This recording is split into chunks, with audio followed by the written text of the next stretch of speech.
Retour sur le plateau de Direct Investisseur où nous rejoignons en duplex Christophe Grosset, responsable des produits de bourse chez Unicredit. Bonjour Christophe. Bonjour Alain. Alors quel est votre décryptage des volumes d'échanges sur les produits de bourse à Paris cette semaine ?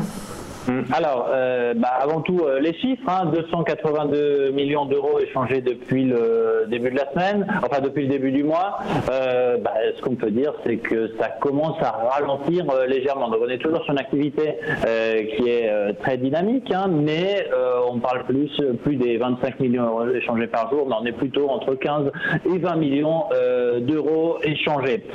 Alors, échangés sur quoi ? Fondamentalement sur des produits qui sont maintenant de court terme. On le sent bien, nos investisseurs sentent la fin de l'année approcher.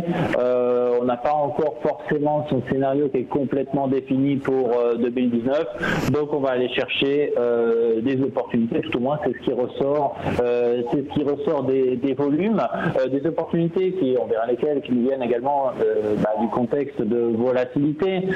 On le voit bien depuis le début du mois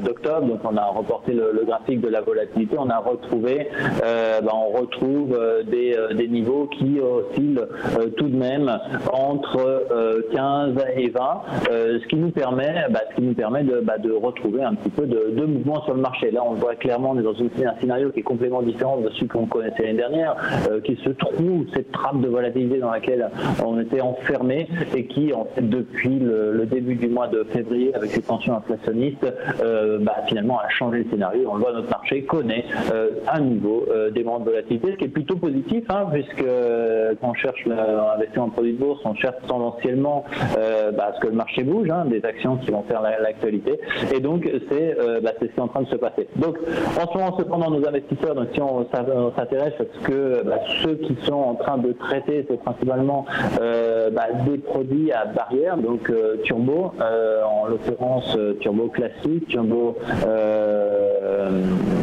illimité, turbo illimité BS, qui représentent ensemble 64% des échanges. Donc clairement, ce qu'on peut en tirer comme conclusion, c'est que nos investisseurs cherchent des stratégies purement directionnelles et soit très court terme en allant chercher l'indice, puisque si on s'intéresse aux valeurs les plus traitées sur les turbos, on retrouve on y est habitué à présent nos indices, donc CAC 40, Dow Jones, DAX. A remarqué que sur ce podium, on peut le constater, le Dow Jones a supplanté le DAX à la deuxième place, mais ça c'est le fait que la tendance dont on parle depuis maintenant la mi-septembre, c'est-à-dire du retour de l'intérêt sur les sous-jacents américains, se confirme encore plus, et là en l'occurrence les turbos, 10% ont été faits sur le Dow Jones. Bon, ça tombe bien parce que nous sur le Dow Jones et sur le Nasdaq et sur le S&P, on émet tous les jours et on les cote à 3 décimales, donc ça permet effectivement d'avoir un peu tout ce qui des produits.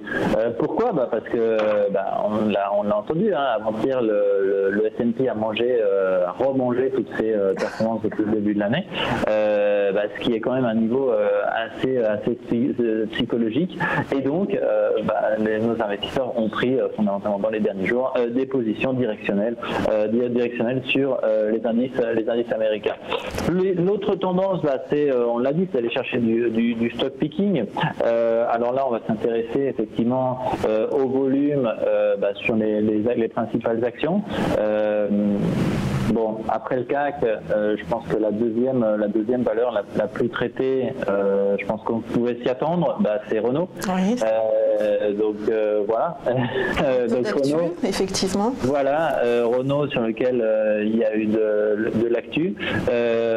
Alors, sur toute la semaine, on n'a pas de gros volume sur Vallourec, mais on peut le dire qu'il y a une semaine, c'était également une action qui était très mouvementée. Alors Renault, c'est dans le top 5, Renault, Air France, STM, Kering, c'est les actions qui ont été le plus recherchées par nos investisseurs, aussi bien en varant que en produits de bourse. Donc ça, c'est le contexte.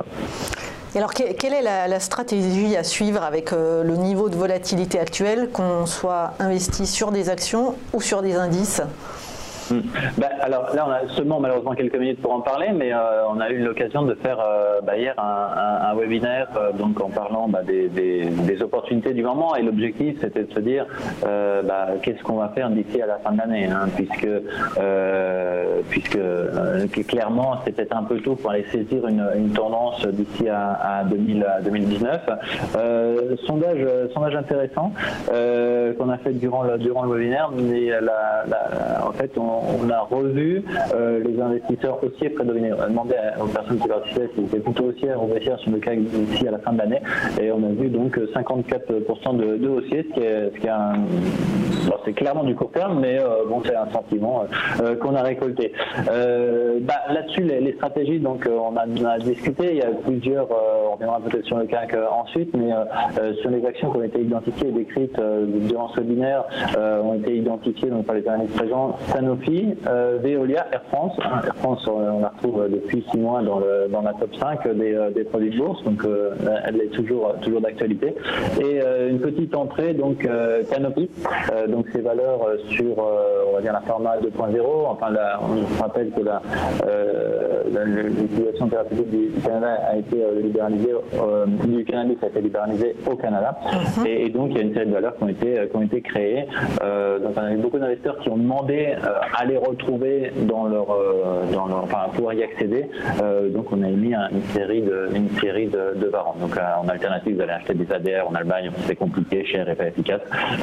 Donc là, on a la possibilité d'acheter directement un produit de bourse, c'est-à-dire sans avoir un capital trop important à mobiliser. C'est un peu l'idée des produits de bourse, c'est-à-dire on ne va pas aller mobiliser un capital énorme et puis je vais placer son capital sur quelque chose qui est intéressant, nouveau, etc.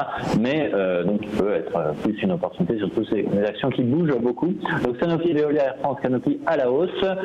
Dans les valeurs à la baisse, donc on a retrouvé donc les index qui ont été là ont décrit Netflix, on parlait des américaines, c'est une action sur laquelle effectivement la baisse peut s'accélérer.